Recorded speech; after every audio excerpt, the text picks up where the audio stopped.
اس موضوع پر ایک مختصر فلم بھی بنائی ہے جس میں خواتین کو دوران تربیت کہا جا رہا ہے کہ اس مشن میں ان کی جان بھی جا سکتی ہے کیونکہ غیر قانونی شکاری پیشہ ور مجرم ہوتے ہیں اور ان کی اور جانوروں کے درمیان جو بھی آتا ہے اسے نشانہ بننا پڑتا ہے۔ ناظرین، اس گروہ میں شامل خواتین 115 مربع کلومیٹر جنگل کا جائزہ لیتی ہیں۔ اس علاقے میں وائلڈ لائف کے علاوہ شیر اور گینڈے بھی پائے جاتے ہیں، تاہم ہاتھیوں کی تعداد 85,000 کے لگ بھگ ہے۔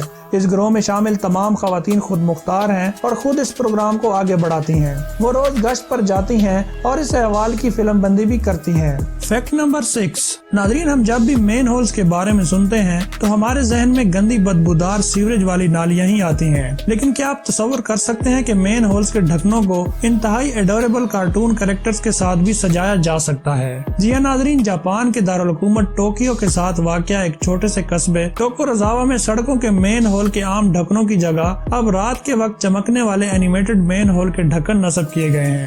شہر میں نصب کیے جانے والے ان اینیمیٹڈ مین ہول کے ڈھکنوں پر معروف اینیمیشن سیریز کے کریکٹرز بنے ہوئے ہیں۔ ان اینیمیٹڈ ڈھکنوں پر سولر پاور LED لائٹس لگی ہوئی ہے جو رات کے وقت چمکتی ہے، جبکہ انہیں جاپان کے پہلے LED لائٹ والے مین ہول کے ڈھکن کہا جا رہا ہے۔ شہر کے سیوریج سسٹم کے ترجمان کا کہنا ہے کہ امید ہے کہ ان اینیمیٹڈ ڈھکنوں کی وجہ سے یہاں رات کے وقت ہونے والے جرائم میں کمی آ سکتی ہے، جبکہ لوگوں کی جانب سے ان اینیمیٹڈ مین ہولز کے ڈھکنوں کے آئیڈیاز کو خوب سراہا جا رہا ہے جو رات کے وقت سڑکوں کی رونق بھی بڑھا رہے ہیں۔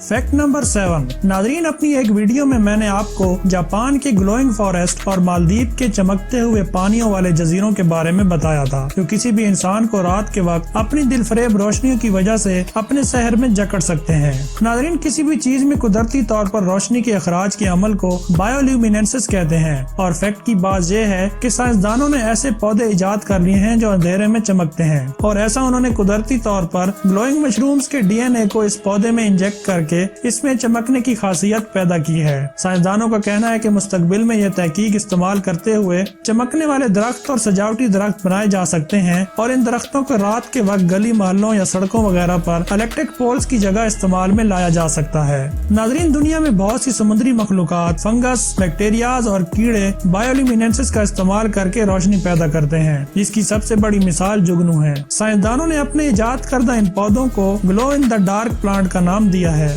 Fact number 8۔ ناظرین، اگر آپ کو کہیں سے اچانک مچھلی کی جیسی بدبو آنا شروع ہو جائے تو اسے جلدی سے جج نہ کریں، یہ کسی ایسے شخص سے بھی آ سکتی ہے جو اس غیر معمولی بیماری کا شکار ہو۔ جی ہاں ناظرین، دنیا میں ایک ایسی غیر معمولی اور انوکھی بیماری بھی پائی جاتی ہے جس میں انسان کے جسم سے مچھلی کی طرح گندی بدبو آتی رہتی ہے۔ اس بیماری کو فش اوڈور سنڈروم کہا جاتا ہے۔ ناظرین، ہماری چھوٹی آنت میں خوراک کو ہضم کرنے والے بیکٹیریاز پائے جاتے ہیں جو خوراک میں موجود فاسد مادوں کو قابل استعمال مادوں سے الگ کرتے ہیں۔ ان فاسد مادوں کو ٹرائی میتھل امین کہتے ہیں۔ کیونکہ یہ فاسد مادے ہوتے ہیں اس لیے یہ پیشاب کے ساتھ جسم سے خارج ہو جاتے ہیں، لیکن فش اوڈر سنڈروم میں مبتلا شخص کے جسم میں یہ عمل پراپرلی نہیں ہو پا رہا ہوتا، اس لیے یہ مادے جسم میں جمع ہوتے رہتے ہیں، جس کے نتیجے میں مریض کے جسم کی بدبو بہت زیادہ ہو جاتی ہے اور یہ پسینے، سانس اور یورین کے ذریعے خارج ہوتی رہتی ہے۔ Fact number 9۔ ناظرین، عالمی وبا کورونا وائرس کی وجہ سے دنیا بھر میں تمام لوگوں نے ایک نیا طرز زندگی اپنا لیا ہے، جس میں ماسک اور سینیٹائزر کو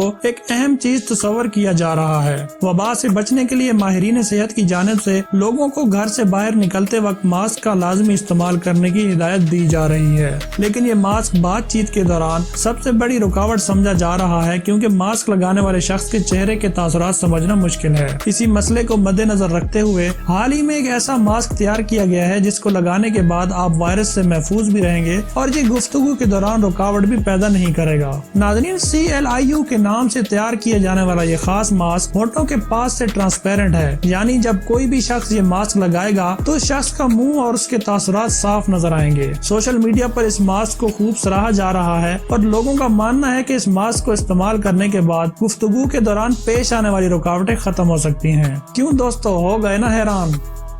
فیکٹ نمبر 10۔ ناظرین، زرافہ تو آپ نے ضرور دیکھا ہوگا، لیکن کیا آپ جانتے ہیں کہ ہر زرافے کی جلد پر موجود دھبے یا پیٹرنز انسانوں کے فنگر پرنٹس کی طرح الگ الگ ہوتے ہیں؟ مطلب کہ ناممکن سا ہے کہ آپ کو دو ایک جیسے پیٹرنز والے زرافے مل سکیں۔ صرف اتنا ہی نہیں، زرافے کو دیکھتے ہی یہ پتہ لگایا جا سکتا ہے کہ وہ کس جگہ یا کس ملک کا ہے، اور تو اور زرافے کی جلد کے نشانات کو دیکھتے ہی پتہ لگایا جا سکتا ہے کہ وہ بڑی عمر کا ہے یا چھوٹی عمر کا، کیونکہ زرافہ جتنی بڑی عمر کا ہوگا اس کی کی جلد کے اوپر موجود پیٹرنز کا رنگ اتنا ہی زیادہ گہرا ہوتا جائے گا۔